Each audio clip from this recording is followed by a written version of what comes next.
स्वागत है आप सभी लोगों का समावेशी पाठशाला एसपी क्लासेस में।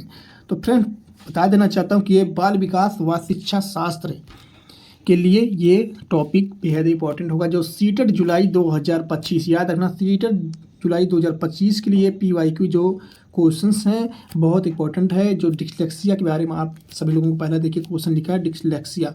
तो आइए शुरू करते हैं। चैनल पे नए हैं तो चैनल को सब्सक्राइब जरूर कीजिएगा। तो चलिए शुरू करते हैं। देखिए बहुत इंपॉर्टेंट यहाँ से क्वेश्चन बहुत बार पूछा है और पूछेंगे और आगे भी पूछा जाएगा।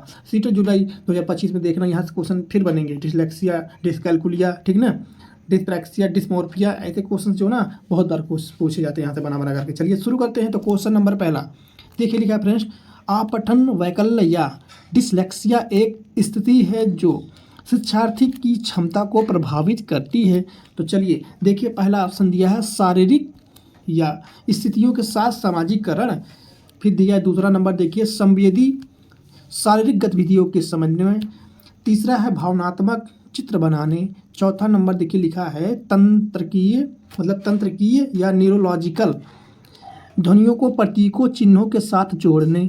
बताइए तो बताइए इसमें जो डिसलेक्सिया की बात हो रहा है इसे हिंदी में बोलते हैं आपठन वैकल्य। क्या बोलते हैं? आपठन वैकल्य, ठीक ना, इसे बोलते हैं हिंदी में। तो डिसलेक्सिया एक क्या है? तंत्रिकीय या न्यूरोलॉजिकल स्थिति है जो शिक्षार्थी की ध्वनियों को प्रतीकों चिन्हों के साथ जोड़ने की क्षमता को क्या करती है? प्रभावित करती है। तो याद रखना इसका सही उत्तर हो जाएगा 4 नंबर। पठन से संबंधित वैकल्य जो होता है डिसलेक्सिया से संबंधित होता है, याद रखना।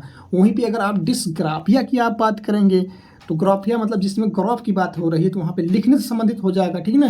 डिसकैलकुलिया की बात अगर हो जाएगी तो वहाँ पे आप बताएंगे कैलकुलिया मतलब कैलकुलेटर, कैलकुलेट करना, जोड़ना घटाना, तो वहाँ पे आपको गणितीय से संबंधित विकार आ जाएंगे, ठीक ना।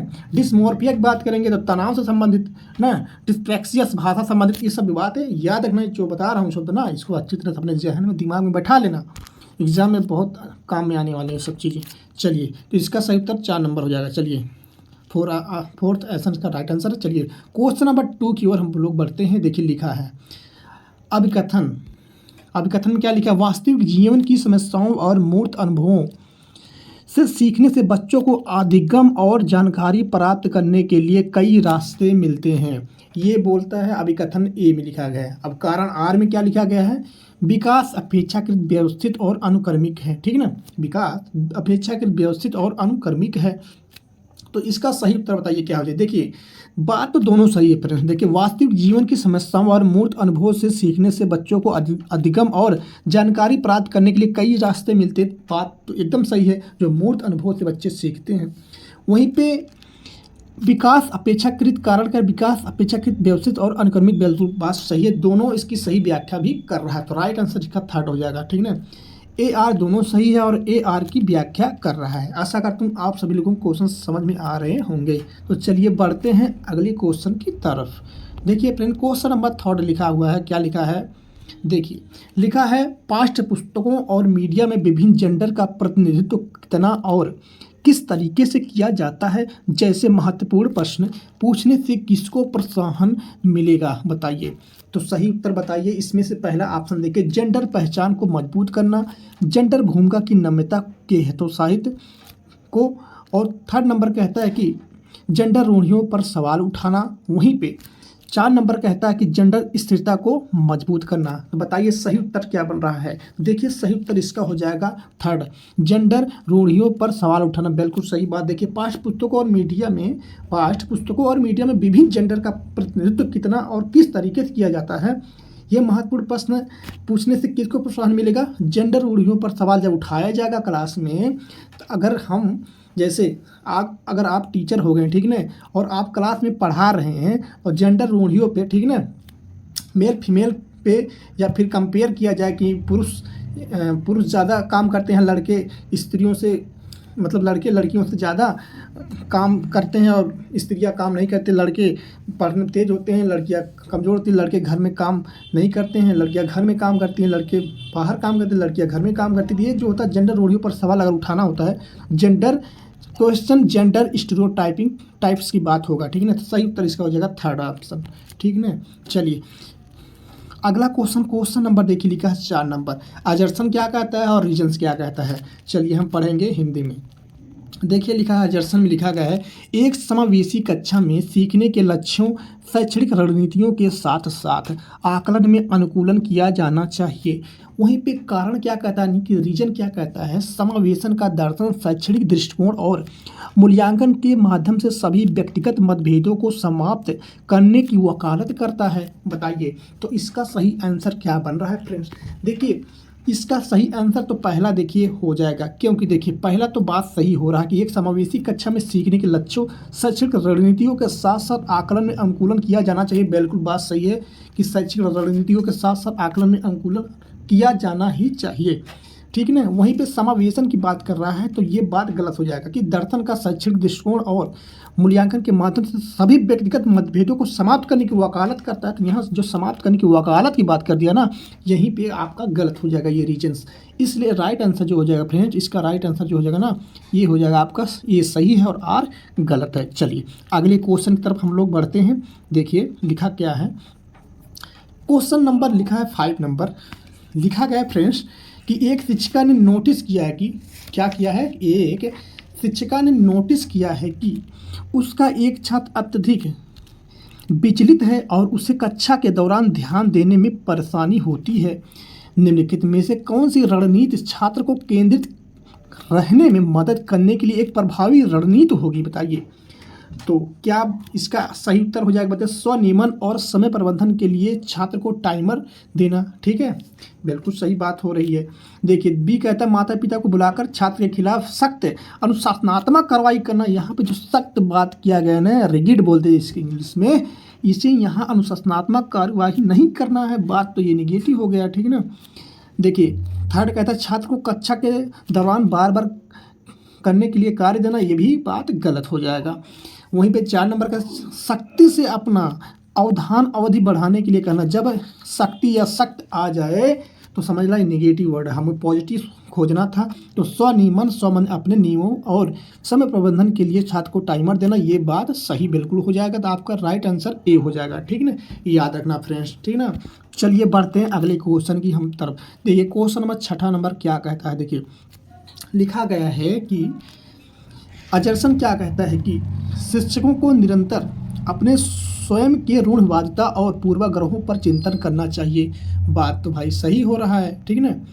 और वहीं पे रीजन क्या कहता है, यानी कि आर, सांस्कृतिक रूप से उत्तरदायी शिक्षण का अर्थ है कि शिक्षक चिंतनशील हो। बताइए तो शिक्षक चिंतनशील हो, तो राइट आंसर तो दोनों हो रहा है, उसका व्याख्या भी कर रहा है। तो राइट आंसर क्या हो जाएगा, 3rd नंबर, ठीक ना, 3rd नंबर हो जाएगा आपका राइट आंसर। देखिए लगा रहा था 3rd पे, लग गया 4th पे, तो गलती से हो गया। तो देखिए 3rd नंबर राइट आंसर बिल्कुल है। देखिए ए आर दोनों सही है और ए आर की व्याख्या करता है भाई। देखिए शिक्षकों को निरंतर अपने अपने स्वयं के रूढ़िवादिता और पूर्वाग्रहों पर चिंतन करना चाहिए। बात तो बिल्कुल सही। जब तक शिक्षक निरंतर अपने स्वयं के रूढ़िवादिता और पूर्वाग्रहों मतलब होता है कि जो पढ़ा लिखा है उस पर, जो पहले पूर्व में पढ़ लिखा हो उस पर वो पूर्वाग्रह, उस पर राय व्यक्त करता हो, ठीक ना, उसी पर राय अपना व्यक्त किया हो और करके उस पर चिंतन करता हो, राय या चिंतन करता हो, तो ये बिल्कुल बात सही है। और बात सांस्कृतिक रूप से उत्तरदायी शिक्षण अर्थ का है कि शिक्षक चिंतनशील हो, बिल्कुल चिंतनशील भी होना चाहिए। तो आंसर इसका राइट आंसर जो हो जाएगा 6 नंबर का 3rd हो जाएगा। चलिए अगले क्वेश्चन पर बढ़ते। क्वेश्चन नंबर 7 देखिए लिखा है, क्या कहता है कि निम्नलिखित में से कौन सी प्रक्रिया वातावरण से प्राप्त जानकारी के अर्थ निर्माण और इसे स्मृति में आगे संग्रहित करने के लिए आवश्यक है, बताइए। तो सही उत्तर क्या हो जाएगा, देखिए ऑप्शन ए भूलना है, पुनर्प्राप्ति 2 नंबर, 3rd नंबर पे देखिए है ध्यान देना और 4th नंबर पे क्षय होना। बताइए कौन सा हो जाएगा ध्यान। तो देखिए इसका राइट आंसर 3rd हो जाएगा, क्या है 7 का राइट आंसर 3rd हो जाएगा, ध्यान देना। वो कैसे, देखिए प्रक्रिया वातावरण से प्राप्त जानकारी के अर्थ निर्माण और इससे स्मृति में आगे संग्रहित हमें करने के लिए क्या होना चाहिए, हमें ध्यान देना चाहिए। हमें क्षय ना होना, ना पुनर्प्राप्ति या भूलना, ये नहीं मायने रखता। जो ध्यान देना सबसे बड़ा मायने रखता है। तो राइट आंसर इसका 3rd हो जाएगा।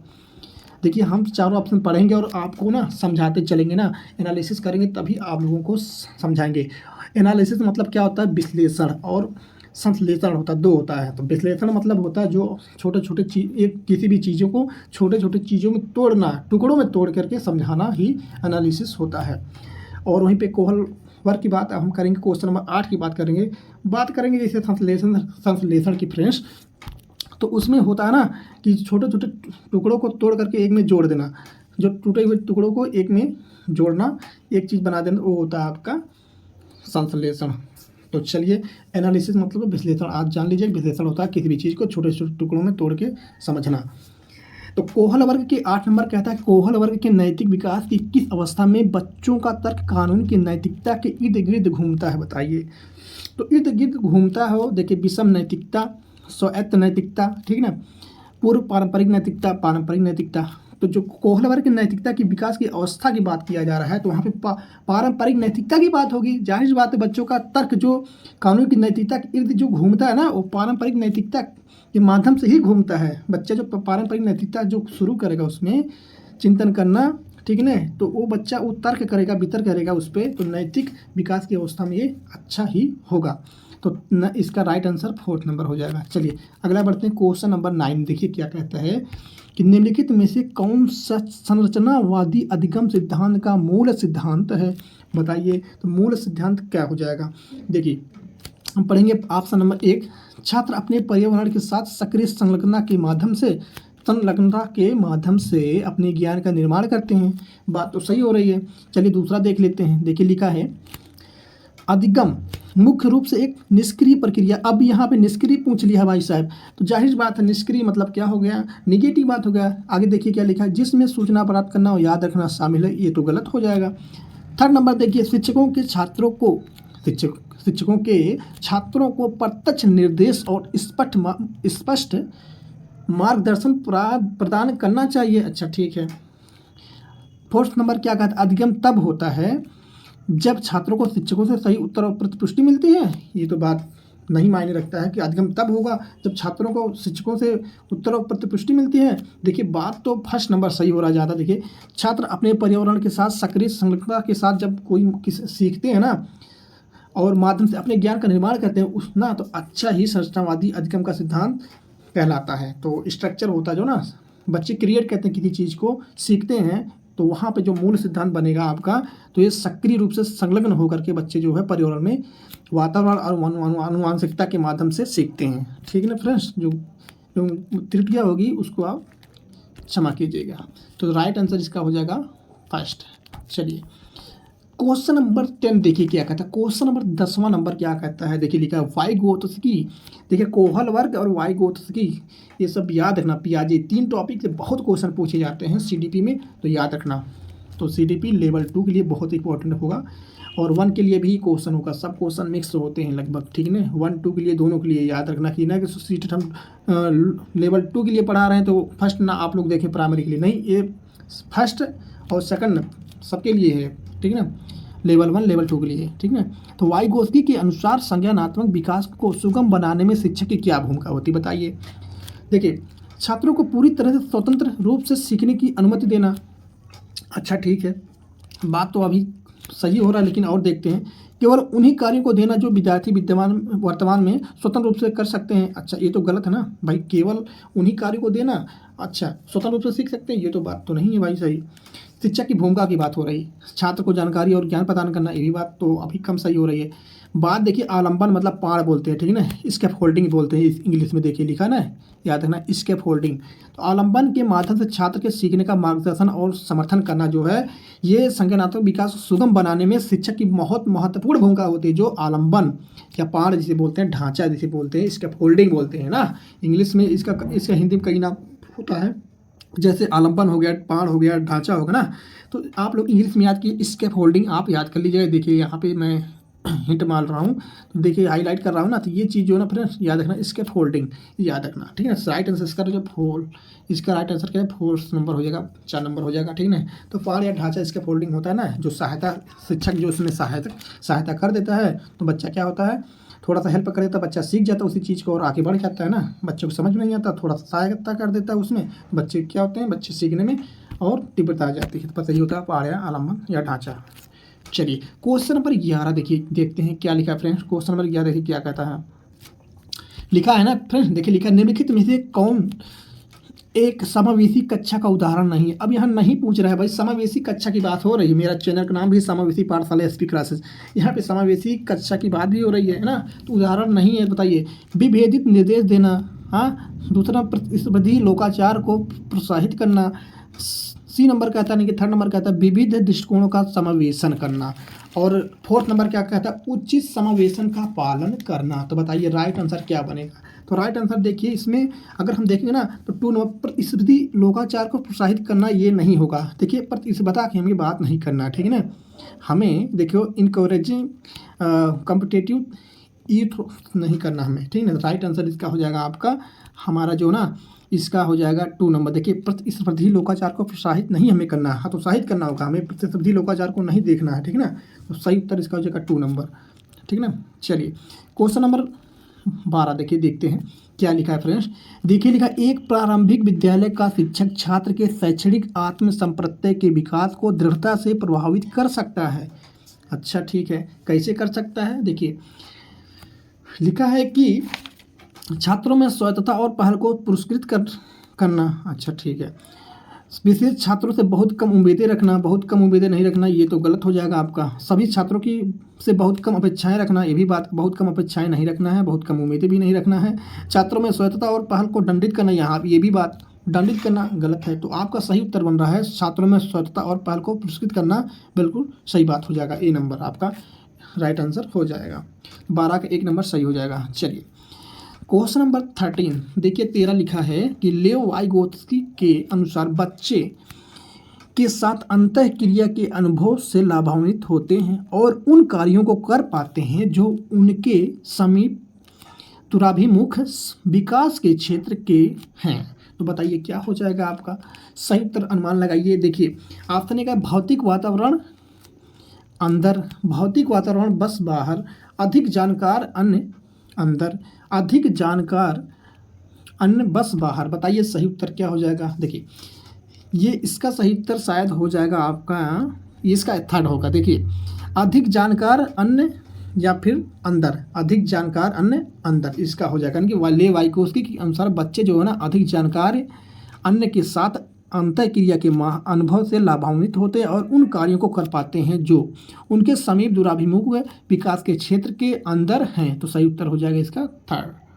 चलिए क्वेश्चन नंबर अगला देखिए क्या लिखा है। क्वेश्चन नंबर 14 नंबर क्या कहता है, 14 नंबर कहता है कि वह कोई उद्देश्यात्मक से निश्चित क्षण नहीं होता जब कोई बच्चा मध्य बाल्यावस्था या किशोरावस्था में प्रवेश करता है, ठीक है ना, किशोरावस्था में प्रवेश करता है। बताइए ये तो आपका एजर्सन हो गया। रीजन्स क्या कहता है, विकास प्रकृति में निरंतर होता रहता है। अच्छा विकास प्रकृति में निरंतर होता रहता है। अब बताइए कौन सा सही उत्तर इसका हो जाएगा। बात तो दोनों सही हो रहा है। देखिए वह कोई उद्देश्यात्मक निश्चित क्षण नहीं होता जब कोई बच्चा मध्य बाल्यावस्था किशोरावस्था में प्रवेश करता है। तो बात सही कहता है, विकास प्रकृति में निरंतर होता रहता है। विकास तो स्प्रिंग होता ना, रेखीय नहीं होता, विकास स्प्रिंग की तरह होता है। विकास निरंतर परिवर्तन भी होता रहता है, ठीक है, जन्म से लेकर के मृत्यु तक। तो ये होता है, इसलिए इसका सही व्याख्या आपका कर भी रहा। तो ए और आर दोनों सही हैं और ए आर की सही व्याख्या कर रहा है। तो सही उत्तर ए हो जाएगा थर्ड, आपका इसका थर्ड हो जाएगा, 3 नंबर हो जाएगा, ठीक है ना, याद रखना। चलिए क्वेश्चन नंबर 15 नंबर देखिए क्या कहता है दोस्त। देखिए देवियों सज्जनों मेरे भाई बहनों ध्यान दीजिए, कहाँ ध्यान आप सभी लोगों का ध्यान दीजिए। देखिए एक प्रगतिशील कक्षा में ना आकलन की बात हो रहा है। आकलन क्या होता है, एडजस्टमेंट बोलते हैं ना। चलिए बताइए, in a progressive classroom assessment is, ठीक ना, बताइए इसका सही आंसर क्या होगा 15 नंबर का। एक प्रगतिशील कक्षा में आकलन का मतलब क्या होता है बताइए। तो योगात्मक होता है, मानक संदर्भित होता है, ठीक है ना, वस्तुनिष्ठ होता है। बताइए कौन सा उत्तर हो जाएगा आपका। या गतिशील होता है। प्रगतिशील कक्षा में ना देखिए टैग वर्ड प्रगतिशील गतिशील, तो प्रगतिशील कक्षा में आकलन क्या होता है ना फ्रेंड्स, ये होता है आपका गतिशील होता है, ठीक है ना, डायनामिक जिसे इंग्लिश में बोलते हैं। सही उत्तर इसका हो जाएगा डायनामिक होता है। तो चलिए अगला क्वेश्चन की तरफ। अगले क्वेश्चन 16 नंबर देखिए क्या कहता है कि शिक्षार्थी के बीच व्यक्तिगत विभिन्नताओं को संबोधित करने के लिए एक शिक्षक को क्या करना चाहिए। शिक्षार्थियों के बीच व्यक्तिगत विभिन्नताओं को संबोधित करने के लिए शिक्षक को क्या करना चाहिए। भाई शिक्षक आप हो जाएंगे तो आपको क्या करना चाहिए। जब व्यक्तिगत विभिन्नताओं की बात हो जाएगी तो आपको क्या करना चाहिए। देखिए विविधताओं को मानव विविधता की प्रत्यक्ष विशेषता के रूप में मानना चाहिए। 2 नंबर कहता है कि सभी शिक्षार्थियों के लिए एक अनम्य और समान पाठ्यक्रम लागू करना चाहिए। वहीं 3 नंबर कहता है मतभेदों को असमान और एक प्रकार की कमी के रूप में स्वीकार करना चाहिए। 4 नंबर कहता है कि व्यक्तिगत विभिन्नताओं को नज़रअंदाज करना चाहिए। देखिए नज़रअंदाज तो नहीं करना है, ठीक है ना। मतभेदों को असमान एक प्रकार की कमी को स्वीकार करना ये भी नहीं होगा आपका। सभी शिक्षार्थियों के लिए एक अनम्य और समान पाठ्यक्रम लागू करना होगा, ये आपका नहीं होगा, ठीक है ना। इम्प्लीमेंट रिगिड की बात हो रहा है ना, तो यहाँ रिगिड जो शब्द निगेटिव होगा, तो रिगिड नहीं होगा आपका, ठीक है ना। तो आपका जो सही उत्तर बन रहा है ए नंबर बनेगा, मतलब 1 नंबर 16 का ए ऑप्शन सही होगा। विभिन्नताओं को मानव विविधता डाइवर्सिटी की प्रत्यक्ष विशेषताओं के रूप में मानना चाहिए, ठीक है। तो आशा करता हूँ फ्रेंड्स सही आपको ना सही जो समझा रहा हूँ एनालिसिस करके ध्यान देना कि विभिन्नताएं जो होती है ना, डाइवर्सिटी जो ना डिफरेंस मानव, देखिए लिखा है consider difference as observe future of human diversity, याद रखना। चलिए सही उत्तर ए हो जाएगा आपका 16 का। नेक्स्ट क्वेश्चन नंबर 17 देखिए लिखा आलोक निम्नलिखित व्यवहार करता है। कौन सा व्यवहार करता है? देखिए लिखा है ना, पढ़ते समय सिर को अजीब स्थिति में पकड़ना, आँख को बार बार मूंदना और रगड़ना, आँखों की लाली या सूजन, अक्षर पहचानने में भ्रमित होता है। ये किसके संभावित लक्षण हो सकते हैं बताइए? किसके संभावित लक्षण हो सकते हैं बताइए? संवेदनशीलता विकार या संचार संबंधी विकार या दृष्टि संबंधी समस्याएं या भाषा की समझ की समस्याएं। जाहिर बात है वहाँ पे अपनी आँख को क्या करता है, उसकी आंखें खराब हो रही हैं, गड़ रही हैं ना, सूजन आ रही हैं, अक्षर पहचान में भ्रमित हो रहा है, आंखों को बार बार मूंद रहा है, मल रहा है, तो क्या हो रहा है? तो इसका दृष्टि संबंधी विजुअल प्रॉब्लम्स आपका सही उत्तर हो जाएगा, ठीक है ना। चलिए नेक्स्ट क्वेश्चन नंबर 18 देखिए क्या कहता है फ्रेंड्स, निम्नलिखित में से कौन सा एक महारत लक्ष्य अभिविन्यास का वर्णन करता है बताइए? ओरिएंटेशन की बात हो रहा है, गोल ओरिएंटेशन की बात हो रहा है, मास्टरी गोल ओरिएंटेशन की बात हम कर रहे हैं, ठीक है ना। तो महारत लक्ष्य की बात हो रहा है कि चलिए ऑप्शन में बाहरी पुरस्कार प्राप्त करने के लिए उच्च ग्रेड प्राप्त करने पर ध्यान देना, अपमान के डर से असफलता या सजा से बचने पर ध्यान देना, दूसरों के साथ प्रतिस्पर्धा करने के लिए एक निश्चित स्तर के प्रदर्शनों को प्राप्त करने पर ध्यान देना। वहीं 4 नंबर कहता है कि किसी कार्य के लिए अपनी कौशल और समझ को सुधारने पर ध्यान देना। देखिए बाहरी पुरस्कार प्राप्त करने, उच्च ग्रेड प्राप्त करने पर ध्यान देना, ये तो बात गलत हो जाएगा आपका। अपमान के डर से असफलता या सजा बचने पर ध्यान देना, ये भी बात नहीं होगा। सजा की बात हो रहा है ना, असफलता या सजा से बचने पर ध्यान देना, अपमान के डर से, ये भी बात गलत हो जाएगा, ठीक है। क्वेश्चन खुद बोलता है कि ये बात गलत हो रहा है क्वेश्चन। वही 3rd नंबर आपका कहता है दूसरों के साथ प्रतिस्पर्धा करने के लिए एक निश्चित स्तर के प्रदर्शन को प्राप्त करने पर ध्यान देना, ये भी बात नहीं भाई। दूसरों के साथ प्रतिस्पर्धा करने के लिए एक निश्चित स्तर के प्रदर्शन प्राप्त करना, ध्यान देना, ये तो एकदम नहीं होगा, ठीक है। अब बचता है 4 नंबर देखिए, किसी कार्य के लिए अपनी कौशल और समझ को सुधारने पर ध्यान देना, बिल्कुल सही है ये फ्रेंड्स, जो ना इसका सही उत्तर हो जाएगा 18 का 4 नंबर, बिल्कुल सही उत्तर बन रहा है कि कौशल और समझ को सुधारने पर ध्यान देना, किसी कार्य करने के लिए अपनी खुद की कौशल और समझ को सुधारने में ध्यान देना, ये आपका हो जाएगा। एक महारत लक्ष्य अभिविन्यास का वर्णन बिल्कुल ये करता है कि एक महारत जो होता है ना, ओरिएंटेशन मास्टरी ओरिएंट, अच्छा बताइए मास्टरी ओरिएंटेशन क्या होता है? मास्टरी ओरिएंटेशन जिसे बोलते हैं ना, महारत हासिल करना, जैसे मास्टरी ओरिएंटेशन बोलते हैं जो ना, तो बोलते हैं मास्टरी किसी क्षेत्र में, आप किसी भी सब्जेक्ट में आप जब मास्टरी ओरिएंटेशन बोलते हैं, महारत हासिल कर लेते हैं ना, तो आप जो उस चीज़ को जब अच्छी तरह से गहराई से तोड़ के समझते हैं ना, समझ जाइए कि वो आपका विषय अच्छी तरह से तैयार हो जाता है और आप कहीं भी फेल नहीं हो सकते हैं ना। उससे बोलते हैं किसी चीज़ को पढ़ो आप बहुत अच्छी तरह से पढ़ो और मास्टरी ओरिएंटेड के साथ पढ़ो, ठीक है ना, महारत हासिल कर लो, बस कोई आपका बाल बांका नहीं कर सकता, याद रखना फ्रेंड्स। चलिए तो सही उत्तर इसका हो जाएगा क्या बताइए? तो सही उत्तर होगा 4th नंबर, 18 का डी सही हो जाएगा। चलिए क्वेश्चन नंबर 19 यानी कि 19 क्या कहता है? देखिए 19 कहता है जीन पियाजे के अनुसार चिन्हों के लिए चिन्हों का प्रयोग करने की क्षमता, जैसे कि अक्षर एक्स को अज्ञात अंक के लिए मानने की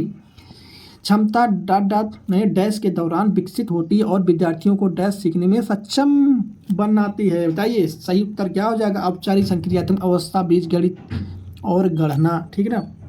वहीं पे बात करेंगे फ्रेंड्स औपचारिक संक्रियात्मक अवस्था, संरक्षण और क्रमबद्धता, मूर्त संक्रियात्मक अवस्था बीजगणित में गणना, मूर्त संक्रियात्मक अवस्था संरक्षण और क्रमबद्धता। देखिए यहाँ पे आपकी जो बातें हो रही हैं फ्रेंड, देखिए हम पढ़ेंगे इसका सही उत्तर। तो औपचारिक संक्रियात्मक अवस्था बीजगणित और गणना की बात होगा, औपचारिकता की बात होगी इसमें, ठीक है ना। क्यों? देखिए जीन पियाजे के अनुसार चिन्हों के लिए चिन्हों का प्रयोग करने की क्षमता में, जैसे कि अक्षर यक्ष को अज्ञात अंक के लिए मानने की क्षमता जो औपचारिक संकीर्णात्मक अवस्था के दौरान विकसित होती है और विद्यार्थियों को बीज गणित और गणना सीखने में सक्षम बनाती है। तो औपचारिक संकीर्णात्मक अवस्था जो होगा ना, एक अनौपचारिक होता है, एक स्वाभाविक, और एक जो होता है औपचारिक संकीर्णात्मक अवस्था जो है अस्वाभाविक होती है, जो सीखने अधिगम करके सीखा जाता है, ठीक है ना, अर्जन करके नहीं। यहाँ पे औपचारिक जो होता है ना वो अर्जन करके नहीं सीखा जाता, अधिगम करके सीखा जाता है, और अनौपचारिक जो होता है अर्जन करके सीखा जाता है। तो अनौपचारिक संक्रियात्मक अवस्था जो और बीजगणित की गणना, ये सही उत्तर आपका हो जाएगा, राइट ऑप्शन नंबर ए हो जाएगा, ठीक ना। चलिए बढ़ते हैं अगले क्वेश्चन। क्वेश्चन नंबर 20 देखिए क्या कहता है। छात्रों के अच्छा प्रदर्शन और स्कूल में रहने की अधिक संभावना है यदि उनको अपने स्कूल से भावनात्मक लगाव है और वे मानते हैं कि उनका होना मायने रखता है, ठीक ना। सही उत्तर क्या बनेगा बताइए भाई। इसमें तो ये तो एडजेशन हो गया। अब रीजन क्या कहता है, भावनाएं सीखने में महत्वपूर्ण भूमिका निभाती है। बिल्कुल सही बात देखिए फ्रेंड हो रहा है कि ये दोनों बात देखिए स्कूल में उससे भावनात्मक रूप से जब आप टीचर हो जाएंगे, जब पढ़ाने जाएंगे, पढ़ाने से संबंधित मत रखिएगा। देखिए आप जब बच्चों को पढ़ाइएगा ना, भावनात्मक रूप से जोड़ने की कोशिश कीजिएगा। जब बच्चे है ना आपके भावनात्मक रूप से जुड़ जाएंगे ना, तो वही कह रहा है कि भावनाएं सीखने में महत्वपूर्ण भूमिका निभाती हैं। भावनाएं से जुड़ाओगे आप, अच्छी इमोशनल बोलते हैं ना, अच्छी तरह जब जुड़ जाएंगे बच्चे, तो अच्छी तरह से जब बच्चे जुड़ जाएंगे, देखिए इमोशनल अटैचमेंट की बात हो रहा है ना, जुड़ जाएंगे बच्चे, तो जो भी आप कहेंगे समझाएंगे बच्चे आपसे दिल लगा के सुनेंगे, ध्यान से समझेंगे और अच्छी तरह से आपको मतलब समझ लेंगे आपके क्वेश्चन जो आप पढ़ाएंगे टॉपिक, और आपसे भावनात्मक रूप से जुड़ जाएंगे ना, तो बहुत अच्छा ही होगा। जब आप कभी भविष्य में रिटायर होंगे ना, जॉब जब आपकी खत्म हो जाएगी, बच्चे रोएंगे आपके लिए। रिटायर नहीं, जब ट्रांसफ़र होते हैं बच्चे बहुत रोते हैं, ठीक है ना, विदाई के वक्त। तो चलिए, तो भावनात्मक रूप से इसका सही उत्तर देखिए पहला है, देखिए थर्ड मतलब सी ऑप्शन हो जाएगा।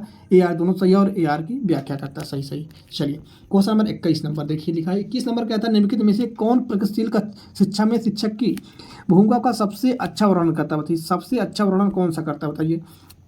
सबसे अच्छा वर्णन जो करेगा ना, देखिए शिक्षक पाठ्यचर्या मानकों का कड़ाई से पालन सुनिश्चित करने के लिए जिम्मेदार है, ठीक ना, जिम्मेदार। अच्छा ठीक है। बी कहता है कि शिक्षक बच्चों को स्वतंत्र रूप से सीखने देता है और उनके सीखने में हस्तक्षेप नहीं करता है। अच्छा। सी नंबर कहता है कि शिक्षक कक्षा में ज्ञान और प्राधिकार का प्राथमिक स्रोत है। और वहीं फोर्थ नंबर कहता है कि शिक्षक बच्चों को प्रयोग करने के लिए विविध सामग्री प्रदान करता है। याद रखना क्या, विविध सामग्री प्रदान करता है और आवश्यकता पड़ने पर आलम्बन प्रदान करता है। अब ये बात सबसे सही क्वेश्चन क्या है, जो इसका 21 नंबर ऑप्शन नंबर 4 नंबर जो है ना, यानी डी आपका सही हो जाएगा। यहाँ पे विविध सामग्री भी प्रदान करता है और आलम्बन प्रदान करता है। तो क्वेश्चन के हिसाब से इसका जो सही उत्तर डी हो जाएगा आपका, ठीक है ना। चलिए अगले क्वेश्चन नंबर 22 देखिए लिखा है। निम्नलिखित में से कौन सा सामाजिकरण की प्रक्रिया की विशेषताएं हैं। तो सामाजिकरण प्रक्रिया की विशेषताएं की बात हो रही है, तो बताइए। देखिए एक रेखीय प्रक्रिया है, तो बताइए एक रेखीय, देखिए सामाजिकरण की प्रक्रिया तो एक रेखीय प्रक्रिया नहीं हो सकता। चलिए ये तो काट दीजिए, चलिए जिसमें ये तो कट गया ये वाला। चलिए एक जटिल प्रक्रिया है। अच्छा हाँ, देखिए सामाजिकरण प्रक्रिया क्या है, एक जटिल प्रक्रिया। ये तो भाई सही हो रहा है, बी आपका सही हो रहा है। वहीं पे देखेंगे सी कहता है कि यह एक बहुआयामी प्रक्रिया है, तो बिल्कुल सही बात है, ये एक बहुआयामी प्रक्रिया है। डी कहता है यह विभिन्न संस्कृति में विशिष्ट रूप से होती है, बताइए। तो विशिष्ट रूप से जो होती है ना, तो सही उत्तर क्या हो जाएगा आपका डी, ये भी संस्कृतियों में विशिष्ट रूप से जो होती है ना विभिन्न संस्कृतियों में, ये भी आपका सही हो जाएगा। तो राइट आंसर जो हो जाएगा आपका ए, मतलब ऑप्शन ए के नंबर जो हो जाएगा आपका बी सी डी सही उत्तर हो जाएगा। चलिए क्वेश्चन हम आगे तरफ बढ़ते हैं। क्वेश्चन 23 देखिए क्या कहता है। किशोरावस्था के बारे में निम्नलिखित में से कौन सा कथन सही नहीं है, बताइए कौन सा कथन सही नहीं। किशोरावस्था की बात हो रही है कि कौन सा कथन सही नहीं होगा, बताइए। देखिए किशोरावस्था जो है ना फ्रेंड, बचपन और वयस्कता के बीच विकासात्मक संक्रमण और जिसमें शारीरिक, संज्ञानात्मक और मनोसामाजिक परिवर्तन होते हैं। अच्छा ठीक है, ये तो बात सही है, लेकिन नहीं पूछा है। देखिए विभिन्न संस्कृतियों के बच्चे एक समान तरीके से किशोरावस्था में प्रवेश करते हैं और इसे अनुभव एक समान तरीके से नहीं, अलग अलग विभिन्न तरीकों से वो किशोरावस्था में प्रवेश करते हैं। विकास स्प्रिंग की तरह होता है, स्प्रिंग से की तरह विकास होता है। किशोरावस्था एक सामाजिक संरचना, बिल्कुल बात सही है, भी बात सही है। किशोरावस्था में आमतौर पर यौवन को शुरू करने के लिए माना जाता है यह एक ऐसी प्रक्रिया जो यौन परिपक्वता और पुनरुत्पादन की क्षमता की ओर ले जाती है। बताइए कौन सही उत्तर हो जाएगा। सही उत्तर आपका जो हो जाएगा सही आपका, ये आपका 4 नंबर ए भी नहीं होगा। तो सही उत्तर फ्रेंड जो आपका हो जाएगा इसका, तो इसका 23 नंबर का जो है ना 2 नंबर है, मतलब बी नंबर ऑप्शन सही होगा। देखिए ऑप्शन नंबर बी इसका हो जाएगा। क्यों, क्योंकि देखिए विभिन्न तरीकों बात तो सब सही होगा इसमें, लेकिन नेगेटिव की बात पूछा, नेगेटिव का भाई नेगेटिव ही होगा। देखिए विभिन्न एक समान तरीके से नहीं, स्प्रिंग रूप से विभिन्न तरीकों से किशोर अवस्था में बच्चे प्रवेश करते हैं और अनुभव करते हैं, बस याद रखना। क्वेश्चन नंबर 24 नंबर देखिए, रचनात्मक मूल्यांकन के लिए कार्य की प्रगति को दर्शाते हैं पोर्टफोलियो एक प्रभावित प्रणाली है क्योंकि, क्या है बताइए, क्योंकि बताइए वे मूल्यांकन की प्रक्रिया में छात्रों को शामिल करते हैं। बी कहता है वे व्यक्तिगत छात्रों की प्रगति के बारे में अंतर्दृष्टि प्रदान करते हैं। सी कहता है वे मुख्य रूप से अंतिम उत्पाद की प्रस्तुति पर ध्यान केंद्रित करते हैं। वहीं डी कहता है फ्रेंड्स कि वे छात्र अधिगम के ठोस सबूत पेश करते हैं। बताइए सही उत्तर क्या हो रहा है। देखिए वे मूल्यांकन की प्रक्रिया में छात्रों को शामिल करते हैं, बिल्कुल सही बात है। वे मूल्यांकन की प्रक्रिया में छात्रों को शामिल करते हैं जो रचनात्मक है मूल्यांकन। अच्छा बताइए रचनात्मक क्लास क्या होता है? जो क्लास के दौरान ही किसी चीज़ को मूल्यांकन कर दिया, क्लास के दौरान ही बच्चों से क्या क्वेश्चन पूछ लिया जाता है, पढ़ा करके क्या होता है वो मूल्यांकन कर दिया जाता है, ठीक है ना। पोर्टफोलियो जो बच्चे की सारी जानकारी जो है ना उसमें बायोडाटा लिखा जाता है, पोर्टफोलियो होता है, ठीक है ना। बच्चे कितना पढ़ा है, कितना नहीं पढ़ा है, क्या बच्चा कर रहा है ना, कितना बच्चों को आता है ना, उसकी बुद्धिलब्धि को यहाँ पे पोर्टफोलियो में लिखा जाता है, ठीक ना। सारी जानकारियाँ लिख जाती है पोर्टफोलियो में। जब टीचर बनाते, आप भी टीचर हो जाएंगे तो पोर्टफोलियो में आप हर चीज़ लिखेंगे बच्चे के बारे में। चलिए तो इसका सही उत्तर देखिए हुए मूल्यांकन की प्रक्रिया में छात्रों को शामिल करते, बिल्कुल सही बात है, ठीक है। वहीं पे बी की बात करें व्यक्तिगत छात्रों की प्रगति के बारे में अंतर्दृष्टि प्रदान करते, ये भी बात सही है। तो व्यक्तिगत छात्रों की प्रगति के बारे में अंतर्दृष्टि प्रदान करते, बिल्कुल ये सही बात है, याद रखना अंतर्दृष्टि प्रदान करते हैं, ठीक है ना। चलिए सी कहता है वे मुख्य रूप से अंतिम उत्पाद की प्रस्तुति पर ध्यान केंद्रित करते हैं। बताइए तो देखिए अंतिम रूप से उत्पाद की प्रस्तुति पर ध्यान केंद्रित नहीं करते, ये बात आपका गलत है, ठीक है ना।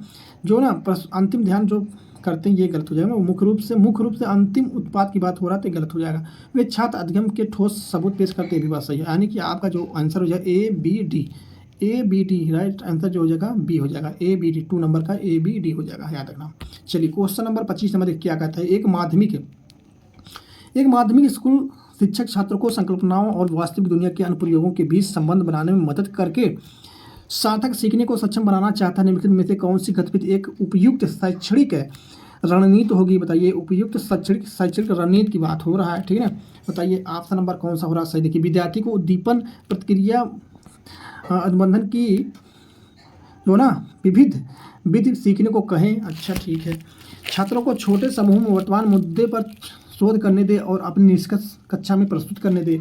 छात्रों को नियम और परिभाषाएं याद करने दे। ये तो गलत भाई, नियम परिभाषा याद नहीं करवाना हमको छात्रों को, ठीक है ना। विद्यार्थियों में बहुविकल्पी प्रश्नों वाली कार्यपत्र पूरी करने को कहें, ये भी बात नहीं होगा सही, ठीक है ना। देखिए छात्रों को छोटे समूहों में अगर ना वर्तमान मुद्दे या छोटे छोटे समूहों में बांटो और वर्तमान मुद्दे पर शोध करने दें और अपने निष्कर्ष तक उनको कक्षा में प्रस्तुत करने दें या पहुंचने दें, सबसे बेस्ट यही होगा। इसका राइट आंसर 25 का जो हो जाएगा ना आपका बी आंसर हो जाएगा 2 नंबर, ठीक है ना। बी कौन सा हो जाएगा आपका बी, याद रखना बी हो जाएगा यानी कि 2 नंबर। तो चलिए बढ़ते हैं अगले क्वेश्चन पर। क्वेश्चन नंबर 26 में क्या कहता है फ्रेंड्स, सुजाता नृत्य प्रतियोगिता में केवल इसलिए उत्सुकता से भाग लेती है क्योंकि वह नगद का प्रथम पुरस्कार जीतने में रुचि रखती है।